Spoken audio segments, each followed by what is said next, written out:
Қайырлы күн достар, менің арнама қош келдіңіздер. Менің видеомды көрмес бұрын ең алдымен арнама тіркеліп, лайк басып, комментарий жазуды ұмытпаңыздар. Барлығыңыз білетін мантының жасалу жолын көрсететін боламын. Мен өзім көз мөлшермен өзіме қажетті суды алып алдым. Осы видеода көріп тұрғандарыңыздай қамырды дайындайсыздар.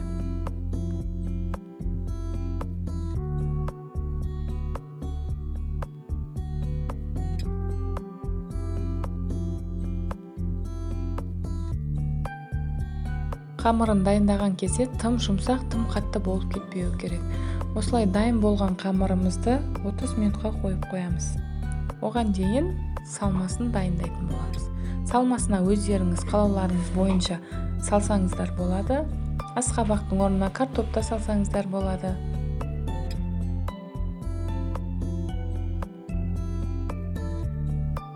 Күнбағыс майын қоссаңыздар да, қоспасаңыздар да болады, өз қалауларыңыз. Және дәміне қарай қара бұрыш, қызыл бұрыш және неше түрлі дәмдеуіштерді де қоссаңыздар болады.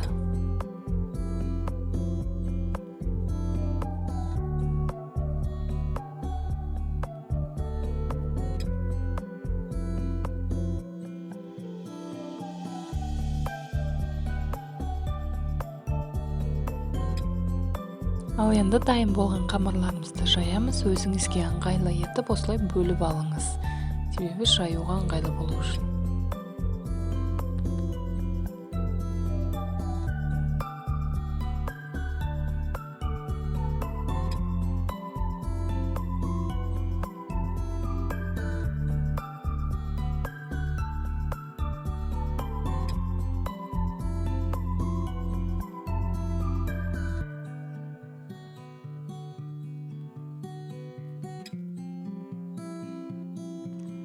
Қамырымызды жайып болған соң, осылай өзімізге ыңғайлы етіп кесіп аламыз. Қамырымызды жайған кезде тым жұқа, тым қалың болып кетпеуі керек.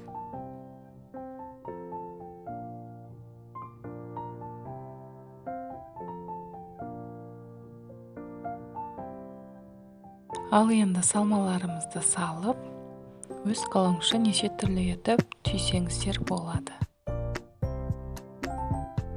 Қамырымыздың асты жабысып қалмас үшін осылай жақсылап майлап аламыз.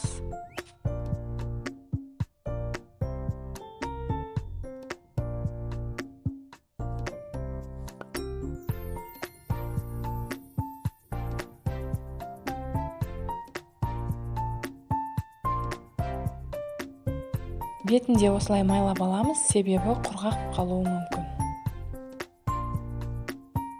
Ал мантымыз дайын. Сіздер де жасап көріңіздер. Сіздермен болған Әйгерім Болысбек. Менің арнама тіркелуді ұмытпаңыздар.